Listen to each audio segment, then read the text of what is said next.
Hey, how are you today? Richard Vedder here. Back. I'm speaking in a period of some tumultuous period, in a sense, in the middle of a storm that's inundated the state of Florida and whatnot.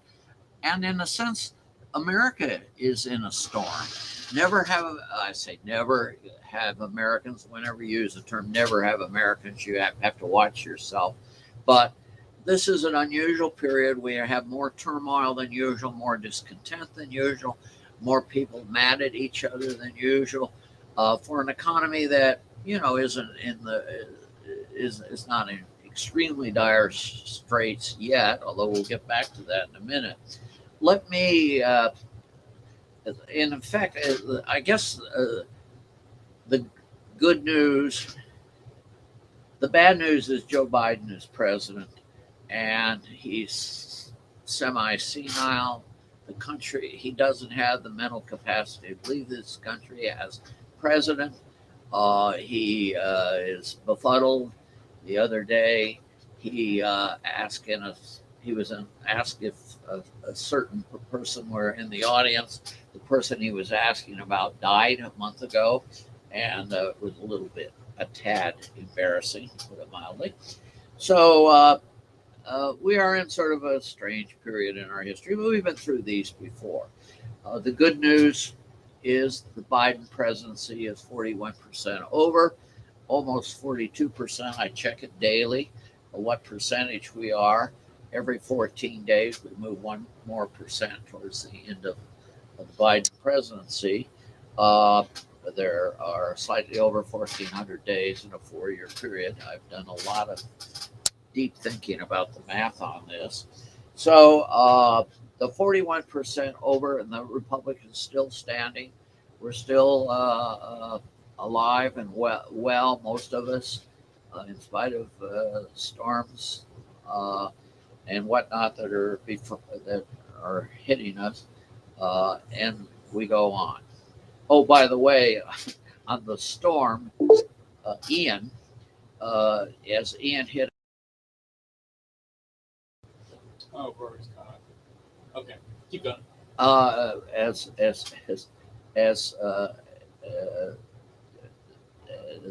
I forgot. I got there was a technical interruption there for a second.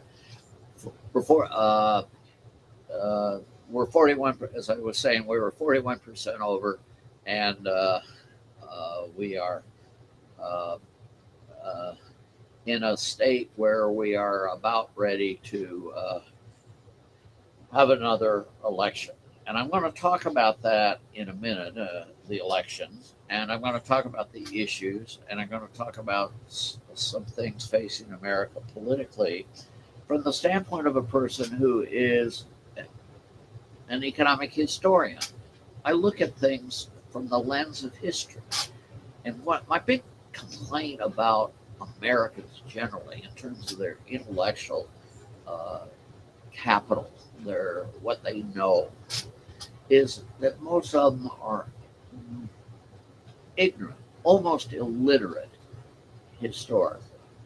Uh, there are exceptions. I'm sitting here, right here. I'm going to maybe drag him into the camera here. My associate, Elliot Winkler, is taking a class now on the Greeks. He's reading Plato now. How in the hell? Why would anyone read Plato? Plato is a dead white man. Uh, uh, he's got three things going against him. He's dead, he's white, and he's a man. Uh, all those things are verboten today. That's a German word, by the way. Uh, they're but Eliot is studying Plato. I love it. I think it's wonderful because Plato had some interesting things to say. I'm wondering. Let's talk about the elections. Uh, as I say, we're about 40 days away from the elections. When I'm doing this broadcast. Uh, uh, 40 days uh, away from a decision as to who will control the Congress of the United States, as well as at local and state levels, a series of elections relating to state and local governments. Uh, there are 50 states. We can't talk about the 50 states. I'm not an expert on what's going on in them anyway. But I can talk some about the national scene. By the way, although I am an economist and I am a professor, I did work at one time for the U.S. Congress. I have advised the U.S. Congress on numerous occasions. I've testified, I want to say dozens of times. I don't know whether it's dozens or just 15 or 20 or what, but I've testified quite a bit before Congress. So I've been around the block, as it were, a few times when it comes to the Washington scene. Here's the deal. The Senate is split 50-50. The House is controlled by the Democrats by a minor margin. Republicans already have 211 seats. They need 218. There's a couple of vacancies right now.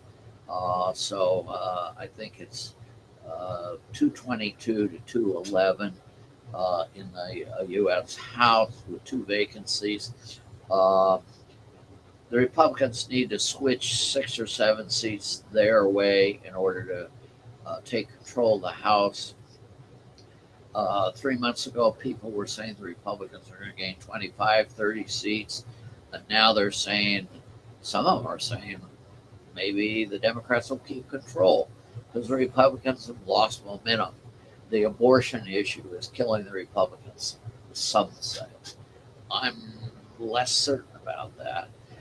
It is true, the Republicans have done a remarkably inept job of picking candidates in many areas. And some of it, frankly, was Donald Trump wanting to get even with some people who who had the audacity to think that Joe Biden won the election. Frankly, I think Joe Biden won the election. I don't think he won it by much. I do think that there were a few troublesome incidents and irregularities that need to be addressed. I do think election reform is an issue in this country. I think that most of the things we've done to expand the franchise, like mail-in voting, have the potential of causing a lot of mischief and a lot of problems for our country. And I wish we'd go back to the old-fashioned way, the way the French do it, the way that usually it's not for me to agree with Le Français, but I think people ought to vote on election day. And if they can't vote, tough. But that's another issue. Okay, so it's 211 Republicans. They need to gain 7 seats. If I were betting today, I would bet strongly that they would take control of the House by a narrow margin, maybe by a large margin. A lot depends on what happens between now and election day. Joe Biden is in a desperate mode. He's doing things to gain momentum, to gain popularity, some of which are backfiring. One of which we can talk a little bit about today is the student loan forgiveness proposal. It is undergoing a legal challenge. There was some doubt whether, and I mentioned this before, whether anyone had legal standing to challenge it. In order to challenge an issue in court, you have to show that you are personally going to be damaged, not in the broader sense, I'm a taxpayer and the taxpayers are going to be hurt. That doesn't cut it. You've got to have personal loss in order to challenge a legal matter in court. And lo and behold, the Pacific Legal Foundation, great organization, found someone in, I believe, in the state of Indiana, of all places, who is personally going to have to pay cost some money out. It's going to cost him a significant, at least four-digit sum of money because of this forgiveness, because of a quirk in the law that we won't go into. Part of it relates to state income taxation. So this guy is sued in federal court to challenge the student loan forgiveness plan, and I think he's got a pretty decent chance of winning. Uh, who knows? I'm not. What am I to say that? I'm not a lawyer. Okay, back to the elections. The Republicans have, I think, an 85% chance of taking over the House. But the Senate is really the critical branch of Congress in this matter, because it is the Senate that controls Supreme Court appointees, other appointees, treaties, and has a set of rules that have protected our nation for decades and generations that are likely to be changed if the Democrats take control of the Senate. Here's the mischief I would predict would happen within 90 days after January, within the first quarter of 2023, if the Democrats take control of the Senate. I would predict that the filibuster would be ended in the U.S. Senate, meaning that it takes 51 senators to pass anything. And it means that the majority dictates. It's not a majority rule means exactly that. Rules. Right now we have a system where you have to have a supermajority in order to effectively get change. And as a result of that, we often have to compromise. We have to make deals with the other side. The Democrats and the Republicans have to agree. It's because of that, people like Joe Manchin have a lot of clout and power.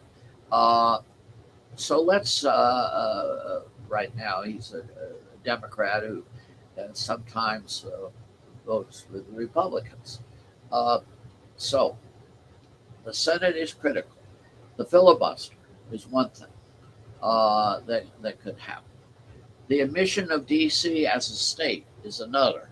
I think there's some even legal issues there. Read the Constitution. There is in the Constitution a federal district, but they could redefine the federal district, I suppose, to be the area around the Capitol building or something like that, rather than between the White House and the Capitol, a very small area, and say that the rest of the area we know as the District of Columbia is now a state, the state of Columbia, or whatever they call it.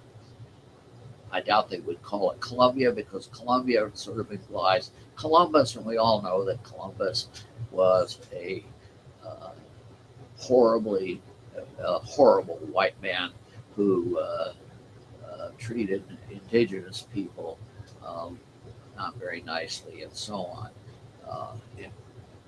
Maybe I'm wrong about that, but we'll see. So I think the Senate is critical. I think there'll be a lot of changes made that will be frightening to people. I think there'll be multi-billion-dollar welfare programs that the Democrats were able to get in a very significantly watered-down fashion because of the current rules, which forced compromise, forced deals, and they got a little bit, but they didn't get most of what the progressives wanted, and I think that was good for the country, because our nation is we're losing the qualities that made us a distinctive nation, an exceptional nation. I have spoken on previous occasions about American exceptionalism. let me grab something here. Uh, uh, can the U.S. become exceptional again? This is a piece I wrote for the Wall Street Journal a month or so ago, and that is, I think, the issue of our time. Are we losing our special nature as a nation, and are we becoming something else? And I'm going to come back to that in just a minute. Back to the Senate. Uh, what's going to happen there? The House likely to stay Republican or become Republican. History is on the side of the Republicans in that regard, as well as most of listeners, watchers know. Uh, what about this? What about the Senate? 50-50. Democrats have one advantage. Most of the seats that are up for this time are Republican controlled now, meaning the Republicans have more seats that are vulnerable than the Democrats. I forgot the number. I want to say 21 Republican, 14 Democrat seats are up. That may be off slightly, but the Republicans have a healthily larger number of seats that are up than Democrats, meaning that if incumbents are beaten, that generally works to the advantage of the Democrats, since there are more Republican incumbents than there are Democratic incumbents right now. That changes every 2 years, but that's the way it is for this election. I looked at every seat personally. I've looked at all the polling data. I read every day. I read Real Clear Politics. Sometimes I read other polling and whatnot. There's clearly a lot of seats at risk or that are debatable who's going to win. There are some that are pretty safe. I would be shocked if the Democrats didn't win Vermont or Connecticut or Maryland or New York or Illinois or Oregon or Hawaii, for example. I think I listed 6 or 7 seats right there. Likewise, I would be shocked if the Republicans didn't win seats in Indiana, South Carolina, Alabama, Louisiana, Arkansas, North Dakota. I think Iowa's up to South Dakota, Kansas, Oklahoma, Idaho, Utah, Alaska. They're going to go Republican. It's interesting. The East Coast is very strongly Democratic. The West Coast is very strongly Democratic. If you are within 200 miles of an ocean, you live in a Democratic area in the United States, for the most part. The exception being the Southeast Atlantic area, Georgia, Florida, South Carolina area, North Carolina too, to some extent, are more conservative and less Democratic. But you can't get much more Democratic than the states of New York or California, and they're on the coast. Likewise, if you're in the middle part of this country, the chances are very, very strong that the Republicans control things. So it would be interesting to reflect on why that is so. It certainly is so. And the coastal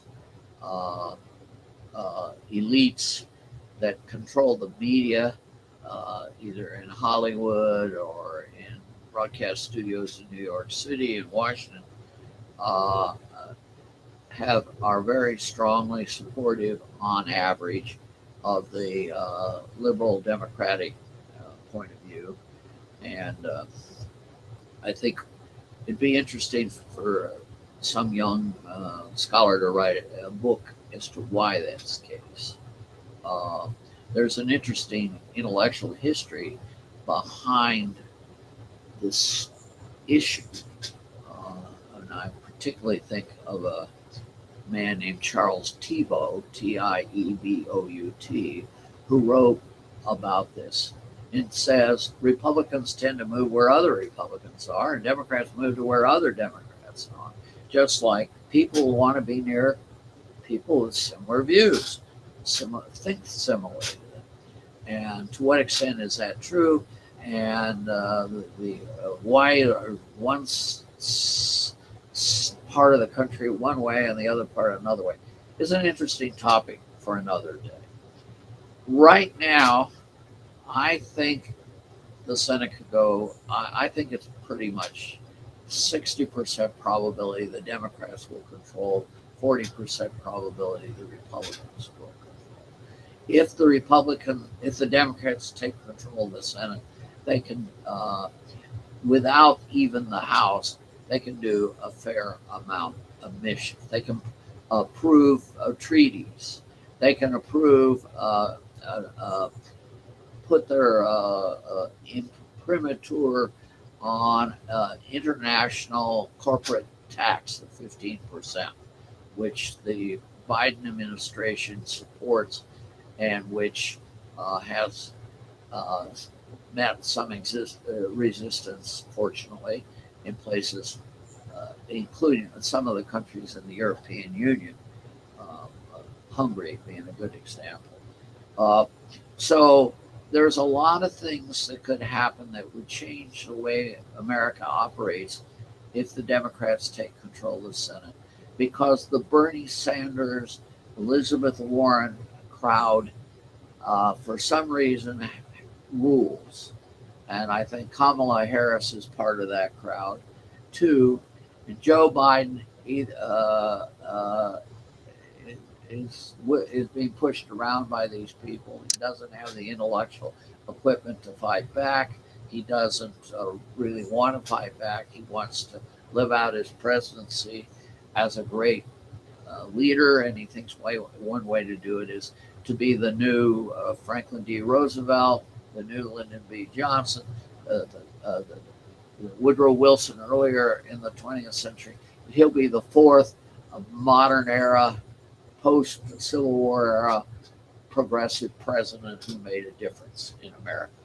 And I think that is perhaps the way he thinks, or maybe the way his wife thinks, or his son Hunter, or someone thinks.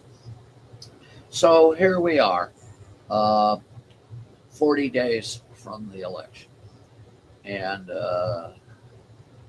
we will see. But I'm willing to bet that if the Democrats are able to take complete control over the government, we're going to be in for a very rough time. I don't think all good in America is with one group of people in one party or the other party. I tend to favor more traditional conservative solutions, but particularly I favor market-based solutions. I don't think the political process, as it works collectively, is able to bring about the kinds of results that individual initiative can bring about in a decentralized fashion through the market. So the degree to which markets are able to operate, I think, will determine the future. What are the issues? The Democrats say abortion and climate are particularly important this time. The abortion issue may have picked them up some support because I think most Americans do not want a blanket 100% limit on abortion, and they think the Republicans will try to put that in some fashion. We've already seen a Republican effort, Lindsey Graham introducing a bill to have a national anti-abortion law. I think that is crazy. I think abortion should be left to the states. Let the states decide. People in Massachusetts think differently than people in Utah, and I think they should be allowed to have the law in their area reflect those quite different values. But we'll see what happens there. So the Democrats have abortion. They claim climate is a big issue. Interestingly, polling shows people are climate is usually seventh or eighth biggest concern. If you ask people what's a bigger concern, uh, crime or abortion, or rather than climate. Abortion does get a pretty high polling. Climate is not resonate that big of an issue with most people, and in spite of the attempts by the news and media and all to claim that we are in a catastrophic, terrible climate change issue. Well, I heard when this latest storm hit Florida, uh, people were saying climate change. I heard that. I read this in the news. Because of climate change, Florida is having the Dickens kicked out of it because of the hurricane. We've had hurricanes. This is a low year for hurricane. This is a bigger hurricane than usual. But if you take the totality of hurricanes this year compared with the average year over the last decade, or 50 years or 100 years, this is not a particularly outstanding year. Life is full of hurricanes. Life is full of all sorts of droughts, of low temperatures and high temperatures. So I think we are obsessing on something that is factually incorrect, namely that our climate change has worked to bring all of these disasters about. I'm not a climate change denier. I think there is climate change going on. I expect there's global warming going on. Maybe a couple of degrees, 3 degrees Fahrenheit over the course of a century. But a lot of things are being done in the name of climate change that'll have very little impact on climate.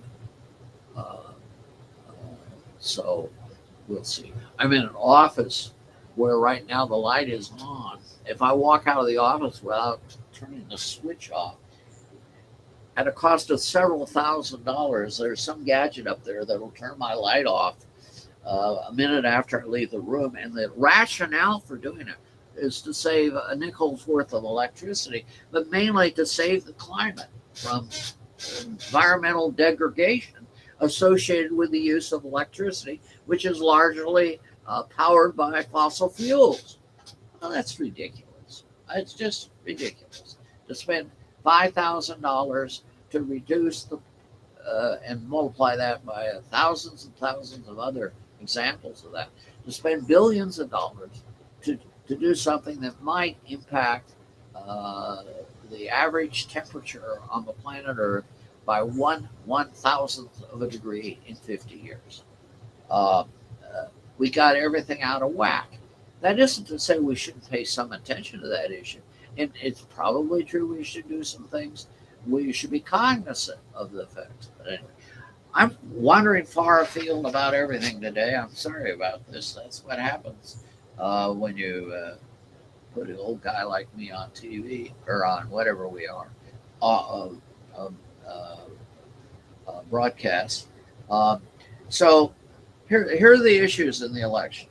If you're on the Republican side, you say inflation, and that's a potent issue. People are upset.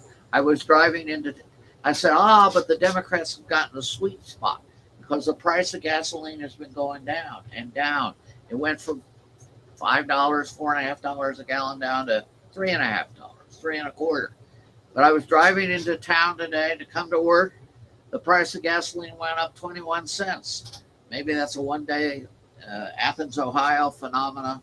Uh, but my guess is we probably bottomed out on the price of gasoline, and it's probably not going to fall much more. It might even go up. Uh, so there's the inflation issue. Food prices have been rising significantly, even a bigger issue than gasoline. So this hurts Americans across the board, and it's a potent issue in this election that the Republicans will stress. Another issue Republicans will stress, I think quite justifiably so, is the large number of people who are entering the United States illegally across the borders, particularly the southern borders. I happen to be a pro-immigrant person. I like people coming to this country. I like new blood. Our nation has thrived on new blood over the years. In the greatest entrepreneurs in America are often people who were born in other countries. Look at Silicon Valley today. Look at the people who've come in from other nations. I think this is good.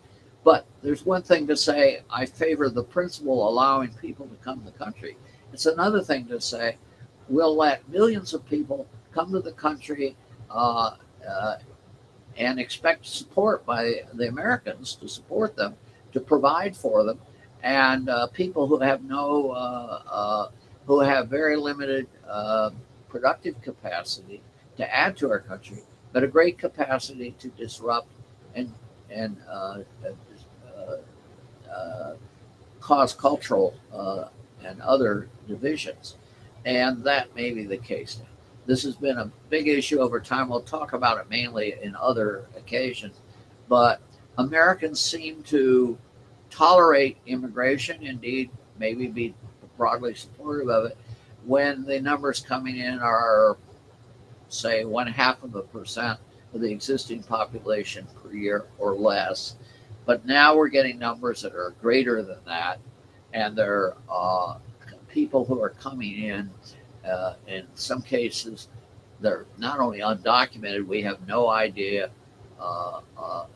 in some cases as to whether we should be admitting them even on national security grounds. If you want to sneak people in the United States who are bad people, it's pretty easy to sneak them in across the southern border. And the Biden administration has done very little, nothing really, to stop it. And we have these incidences of Republican governors gathering up these people and sending them to Martha's Vineyard and New York City and other places. Whether that's a good idea or not, I think it could be questioned. But that therein we have. So the Republicans have inflation. They have the border. They have a law and order issue on their side. Too many Democrats have said, we're over policing. We should reduce the police. Police people are a lot. There are a lot of bad police people, policemen, policewomen in this country, law enforcement people. I think most Americans are skeptical of that argument. They think the police serve a useful function in maintaining the rule of law in this country. I do as well. So there's that issue. So the Republicans have a bunch of issues. I think they even foreign policy, which usually does not dominate political campaigns, I think works probably in the Republicans' favor this time. Americans had a very bad taste about the way we left Afghanistan. It was done crudely, inappropriately. Most Americans feel it was an embarrassment to our nation. It shamed our nation, reduced our world prestige. Similarly, I think similar thing can be said about the policies, say, in just to pick one area, the Middle East as well. So I think the Democrats are somewhat vulnerable in that area. The Republicans are vulnerable on the abortion issue in a way because most of them have taken very strident anti-abortion stands. Uh, I can't understand why most politically astute people understand that most Americans are not either 100% one way or 100% the other way on that issue. You can be very vehemently against any abortion. You can be vehemently in favor of all abortion, but you can also take a position somewhere in between. And I think a lot of Americans are in that area. And where you draw the line between legal abortion and illegal abortion is obviously subject to some debate. So those are the Republican areas. The Dems, Republican and Democrat area. The Democrats have abortion on their side. Uh, they like to think we have the edge on climate change, that we are sensitive to climate change. Republicans are not. Uh, as I said earlier, I don't think polling shows that that is that potent of an issue. So I don't. I think it's a dead end to push climate change, and so on. So there is a little bit on my view of where we stand in the country. We are a nation that is having problems, I think, at the moment. We're having economic problems. We're entering, I read a story this morning. It said, well, we're entering a recession for sure. We now have mortgage rates up to 7.5% or so, which is leading to a dramatic decline in demand for housing. Housing prices are falling. Uh, Rising interest rates have mean by definition falling bond prices. Falling bond prices usually mean falling stock prices. And lo and behold, we're in a bear market. If you believe, since January 1st, the Dow Jones Industrial Average has fallen roughly 20%. Came back a little bit yesterday. I don't want to talk much about the stock market, but it this decline is certainly not a positive sign for the nation. Um, when you have several $1 trillion in assets that disappear from household balance sheets, it doesn't help.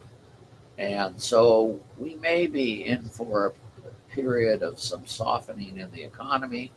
Uh, we're due for one. We haven't had it's been sort of quirky because of the pandemic. The pandemic, of course, knocked the knocked us out pretty heavily for a short time, but we bounced back pretty well from that, and this is not helping. So we have a sort of a mediocre economy. We have an election coming up where the incumbent party is historically told it would lose. We will have to see, but let's monitor that in the next 40 days. I planned today to have a guest on my distinguished friend George Leaf from Florida, but various things happened that, including these storms, believe it or not, in Florida, have impacted both of us, and so we were thrown off kilter a bit today. Uh, I do want to laugh. I'm not going to stay on much longer. Uh, a nation of victims. The Nation of Victims. Great book.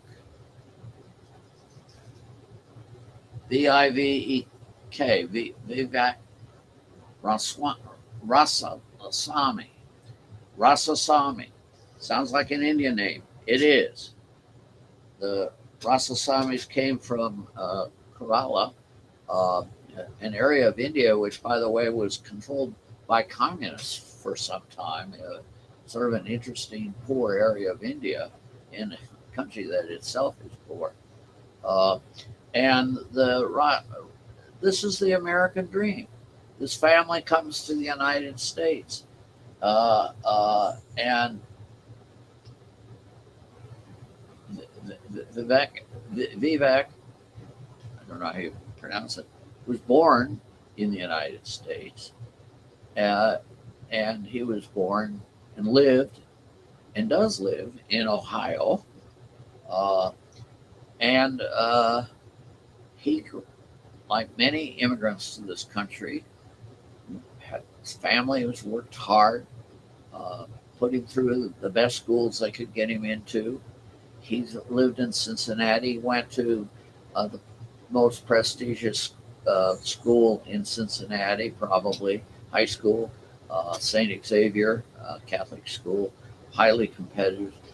I've seen many, I've done a lot of work on Ohio secondary education, and I've served on school boards and so on. It's maybe the best high school in the state. It's certainly on anyone's list of the top 10. He graduated valedictorian. He went to Harvard. He graduated Phi Beta Kappa, the most distinguished, I think, the most distinguished collegiate honorary. I say that I'm a little biased because I'm a member of that group myself. And then he went to then he went to Yale for law school. Graduated in the normal 3 years while doing a bunch of other things. He's become a successful entrepreneur in the healthcare industry, and he lives now in Columbus. He met a girl who he fell in love with. They got married. They have kids. They live in Columbus. She is a doctor, MD, and more than that, she's a professor of medicine at Ohio State University. So this guy has written a book. He's written two books. He wrote a book called Woke that was kind of interesting, came out a year or two ago. And now he has Nation of Victims. Uh, uh, and the full topic title is Nation of Victims, Identity Politics, the Death of Merit, and the Path Back to Excellence. And all I want to say is cool, good. He's pointing out a reality. Excellence in America is being subordinated to other things. And I see this particularly in higher ed. We're not going to go on a lot about it now because of the law of diminishing returns.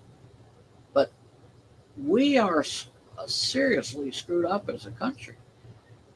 And we're in the academic area where our young are being raised.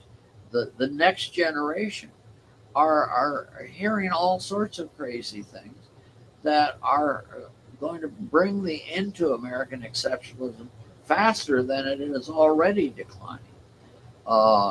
To get into a university today, it used to be you had to do well on your SAT test if you wanted to go to a fine top flight university. Performance on the SAT or ACT test was an important component, not the only component. High school grades were an important component. High school grades and test performance were the single most important factors in determining admission. That's still true at some schools. It still plays a role. But increasingly we ask, well, what race is that person? Or what, it's not religion usually, it doesn't play a role. But we ask questions about people's personal characteristics that have nothing to do with excellence in learning. And we do the same things on so many other aspects of human life. So we are getting away from the way to get ahead is to work hard, is the notion. 2000, I mentioned this before. If we had the same proportion of Americans working as we did just at the beginning of this century, we'd have 12 million more Americans working than we do today. We don't want to work. We give people massive amounts of money for food stamps. Food stamp uh, uh, dis, disbursements have soared under the Biden administration. But a few years ago, I was complaining about how it had soared under the in the previous decade under mostly Obama, but also even going back to the Bush years. If you compare the number of Americans on some form of welfare, if you like, today compared with 20, 25 years ago, it has soared. So today, why work? If you don't work, the government will provide, and the government will they'll just raise taxes on the rich to get to pay for it. And so there are more poor people than rich people. So we'll tax the rich, help the poor, and maintain political power. That is the view. Was the view substantially Franklin D. Roosevelt through the current Democratic president, Biden. By the way, I'm not just a fanatic Republican because my grandfather was chair of the Democratic Party in the state of Michigan and ran for governor of Michigan as a Democrat, not a Republican. And I've voted for Democrats for president of the United States. I voted many times for Democrats. So, but I do think, and I think Donald Trump did a lot of crazy bad things. I think he's still doing some bad things. But when I look at the history of the Trump years, I think history will show we did pretty well. High level of economic growth pre-pandemic, uh, incomes rising for African Americans, for Asians, for Hispanics, more than for white people. The minorities were gaining ground in the Trump years, and that has ended. We no longer, and to be sure, the pandemic has played a role in all this. So I tend to be sympathetic more to the Republican candidates than the Democrat, but we will see what happens in this election.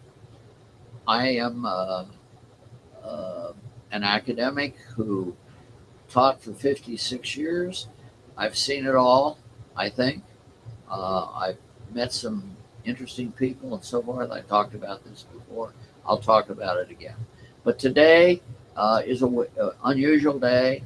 I had a brother who was in the heart of the storm in Florida, whose house survived, but he's not in it. He can't get to it.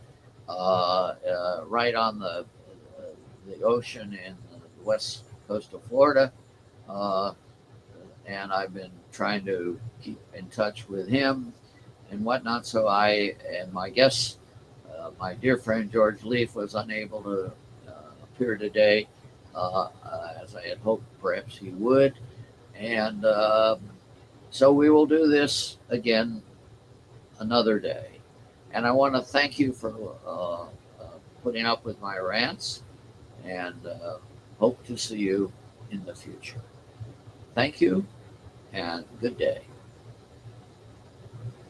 Thank you. Go away.